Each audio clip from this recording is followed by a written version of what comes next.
आकाशवाणी लखनऊ से प्रस्तुत हैं प्रादेशिक समाचार।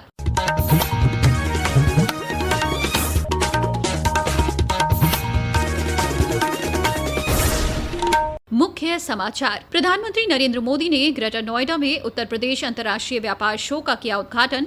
कहा, वैश्विक व्यवधानों और अनिश्चितताओं के बावजूद भारत का निरंतर हो रहा है विकास।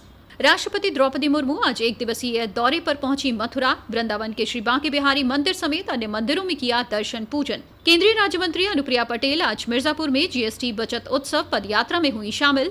कहा, भारत की टैक्स यात्रा में मील का पत्थर है जीएसटी 2.0। और पर्यटन विभाग लखनऊ से नैमिषारण्य और अयोध्या के लिए शुरू करेगा एक दिवसीय गाइडेड बस टूर। 27 सितंबर को विश्व पर्यटन दिवस से शुरू होगी सेवा। नमस्कार, प्रदेश के समाचारों के साथ मैं मोनिका चौहान। और अब समाचार विस्तार से। प्रधानमंत्री नरेंद्र मोदी ने कहा है कि वैश्विक व्यवधानों और अनिश्चितताओं के बावजूद भारत का निरंतर विकास हो रहा है। आज सुबह ग्रेटर नोएडा में उत्तर प्रदेश अंतर्राष्ट्रीय व्यापार प्रदर्शनी 2025 का उद्घाटन करते हुए श्री मोदी ने कहा कि ये व्यवधान देश को विचलित नहीं करते, बल्कि इन परिस्थितियों से नई दिशा और अवसर मिलते हैं। दुनिया में हो रही डिसरप्शन और अनसर्टेनिटी के बावजूद भारत की ग्रोथ आकर्षक है। डिसरप्शन हमें भटकाते नहीं, लेकिन हम उस परिस्थिति में से नई डायरेक्शन खोजते हैं, नई डायरेक्शन का मौका ढूंढते हैं। इसलिए इन डिसरप्शन के बीच आज भारत आने वाले दशकों की नींव मजबूत कर रहा है। और इसमें भी हमारा संकल्प है, हमारा मंत्र है, आत्मनिर्भर भारत।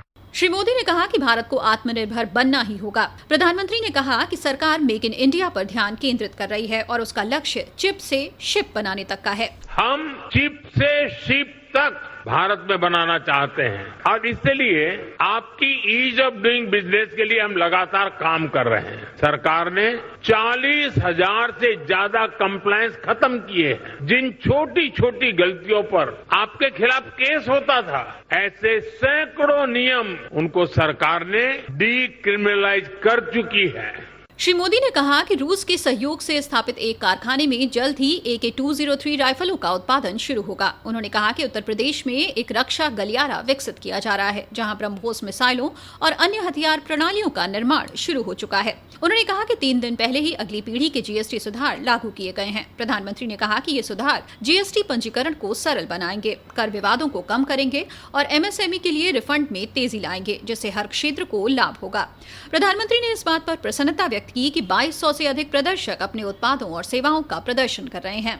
2200 से अधिक एग्जीबिटर अपने प्रोडक्ट और सर्विसेज का प्रदर्शन कर रहे हैं। इस बार ट्रेड शो का कंट्री पार्टनर रूस है, यानी इस ट्रेड शो में हम एक टाइम टेस्टेड पार्टनरशिप को और भी मजबूत कर रहे हैं। इस मौके पर मुख्यमंत्री योगी आदित्यनाथ ने कहा कि यूपी इंटरनेशनल ट्रेड शो अन्त्योदय को राष्ट्रीयोदय में बदलने का विशिष्ट अवसर है। जीएसटी सुधारों का जिक्र करते हुए श्री योगी ने कहा कि पिछले 4 दिनों में बाजारों में एक नई तरह की रौनक देखी जा सकती है। मुख्य रूप से 2 स्लैब्स ही अब इस नई सुधार के अंदर जीएसटी रिफॉर्म के माध्यम से हम सबको देखने को मिलेंगे और इसमें न केवल अर्थव्यवस्था को मजबूती मिलेगी। पिछले 4 दिनों के अंदर हम लोगों ने इस बात का एहसास किया है कि मार्केट में एक नई जीवंतता देखने को मिली है। उपभोक्ता तेजी के साथ बाजार की ओर रुख किया है। क्या गरीब, क्या किसान, क्या श्रमिक, क्या व्यापारी, हर एक तबके को जैसे एक नया जीवन दान मिला है। राष्ट्रपति द्रौपदी मुर्मू आज एक दिवसीय दौरे पर मथुरा पहुंची। उन्होंने वृंदावन में श्री बांके बिहारी मंदिर में दर्शन पूजन किया। राष्ट्रपति निधि वन भी गयी। पेश है एक रिपोर्ट। राष्ट्रपति दिल्ली के सफदरगंज रेलवे स्टेशन से एक विशेष रेलगाड़ी द्वारा वृंदावन पहुंची। प्रदेश के मंत्री लक्ष्मीनारायण चौधरी ने उनका गर्मजोशी से स्वागत किया। राष्ट्रपति ने परिवार के साथ आज वृंदावन में ठाकुर बांके बिहारी जी के दर्शन किए। राष्ट्रपति के आगमन को देखते हुए मंदिर को देशी विदेशी फूलों से सजाया गया। राष्ट्रपति बांके बिहारी मंदिर में करीब 30 मिनट तक रहीं। इस दौरान मंदिर के आसपास सुरक्षा के इंतजाम किए गए। उन्होंने वृंदावन में निधिवन मंदिर पहुंचकर परिक्रमा की। उन्होंने निधिवन राज मंदिर में आधा घंटे तक रुककर दर्शन किया। इसके बाद राष्ट्रपति ने अपने परिवार के साथ बिहारी जी को प्राकृतिक स्थली के दर्शन किए। इसके बाद सुदामा कुटी में भजन कुटी का लोकार्पण करने के बाद राष्ट्रपति ने यहां अपनी मां के नाम कल्प वृक्ष के पौधे को रोपण किया। राष्ट्रपति ने वृंदावन में श्री कृष्ण कुब्जा मंदिर में पूजा अर्चना की और वहां के श्री कृष्ण कुब्जा के बारे में जाना। इसके बाद राष्ट्रपति और अपने सब परिवार के साथ भगवान श्री कृष्ण जन्मभूमि पर दर्शन पूजन किया। मोहम्मद उमर कुरैशी, आकाशवाणी समाचार, मथुरा। ये समाचार आप आकाशवाणी लखनऊ से सुन रहे हैं। ताज़ा समाचार जानने के लिए आप हमारी वेबसाइट newsonair.gov.in पर लॉग इन कर सकते हैं। इसके साथ ही आप प्रादेशिक समाचारों का ये बुलेटिन हमारे YouTube channel news on AIR Lucknow पर भी सुन सकते हैं।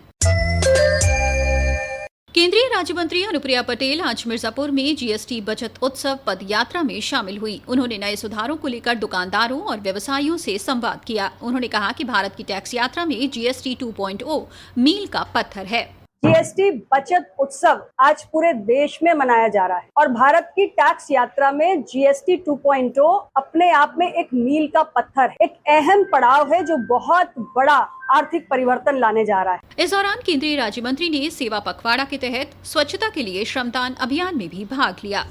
22 सितंबर से लागू अगली पीढ़ी के GST सुधार भारत की अप्रत्यक्ष कर प्रणाली को सरल बनाने की दिशा में एक महत्वपूर्ण कदम है। नए ढांचे के अंतर्गत GST परिषद ने 5%, 12%, 18%, 28% की पूर्व की 4 स्तरीय संरचना को 5% और 18% की 2 स्तरीय संरचना में बदल दिया है। विभिन्न वस्तुओं और सेवाओं पर कर की दर कम होने से नागरिकों को काफी राहत मिल रही है। पेश है एक रिपोर्ट।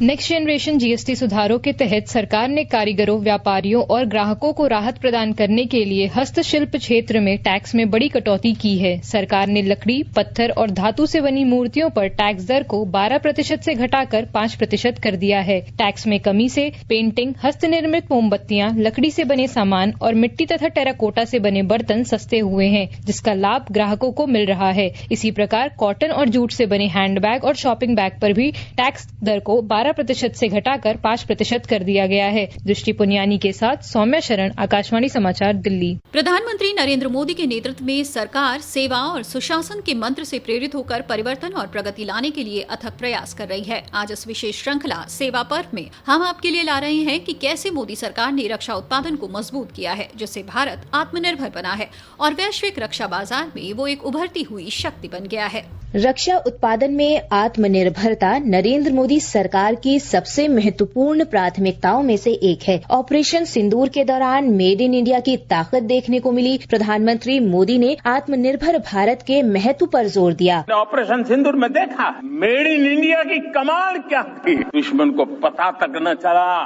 कौन से शस्त्रास्त्र है, ये कौन सा सामर्थ्य है, पलक भर में उनको नष्ट कर रहा है। सोचिए अगर हम आत्मनिर्भर न होते, क्या ऑपरेशन सिंदूर इतनी त्वरित गति से हम कर पाते? रणनीतिक नीतियों और स्वदेशी नवाचारों से प्रेरित रक्षा उत्पादन में भारत की बढ़ती आत्मनिर्भरता ने राष्ट्रीय सुरक्षा और वैश्विक प्रतिस्पर्धात्मकता को बढ़ावा दिया है। आनंद की रिपोर्ट के साथ समाचार कक्ष से सरफिरोजी। उत्तर प्रदेश राज्य पर्यटन विकास निगम 27 सितंबर को विश्व पर्यटन दिवस के अवसर पर लखनऊ से नैमिषारण्य और अयोध्या तीर्थ स्थलों के लिए 1 दिवसीय गाइडेड टूर की शुरुआत कर रहा है। पेश है एक रिपोर्ट। UPSTDC ने श्रद्धालुओं की सुविधा को देखते हुए लखनऊ नैमिषारण्य धार्मिक यात्रा की शुरुआत की है। यह यात्रा हर शुक्रवार, रविवार और सोमवार को लखनऊ से प्रस्थान करेगी। इस टूर पैकेज का शुल्क प्रति यात्री 1700 रुपए तय किया गया है, जबकि वरिष्ठ नागरिकों के लिए यात्रा शुल्क 1000 रुपए है। वहीं लखनऊ अयोध्या दर्शन यात्रा शनिवार और रविवार लखनऊ से शुरू होगी और रात लगभग 8:30 बजे वापस लखनऊ पहुंचेगी। इस पैकेज की दर प्रति व्यक्ति 2000 रुपए रखी गई है, जबकि वरिष्ठ नागरिकों के लिए 1000 रुपए शुल्क निर्धारित है। UPSTDC की वेबसाइट पर इसकी बुकिंग की जा सकती है। आकाशवाणी समाचार कक्ष से राघवेंद्र त्रिपाठी। और अब अंत में मुख्य समाचार एक बार फिर। प्रधानमंत्री नरेंद्र मोदी ने ग्रेटर नोएडा में उत्तर प्रदेश अंतर्राष्ट्रीय व्यापार शो का किया उद्घाटन। कहा, वैश्विक व्यवधानों और अनिश्चितताओं के बावजूद भारत का निरंतर हो रहा है विकास। राष्ट्रपति द्रौपदी मुर्मू आज 1 दिवसीय दौरे पर पहुंची मथुरा। वृंदावन के श्री बांके बिहारी मंदिर समेत अन्य मंदिरों में किया दर्शन पूजन। केंद्रीय राज्य मंत्री अनुप्रिया पटेल आज मिर्जापुर में GST बचत उत्सव पद यात्रा में हुई शामिल। कहा, भारत की टैक्स यात्रा में मील का पत्थर है GST 2.0। और पर्यटन विभाग लखनऊ से नैमिषारण्य और अयोध्या के लिए शुरू करेगा 1 दिवसीय गाइडेड बस टूर। 27 सितंबर को विश्व पर्यटन दिवस से शुरू होगी सेवा। इसी के साथ प्रादेशिक समाचारों का ये बुलेटिन समाप्त हुआ। नमस्कार।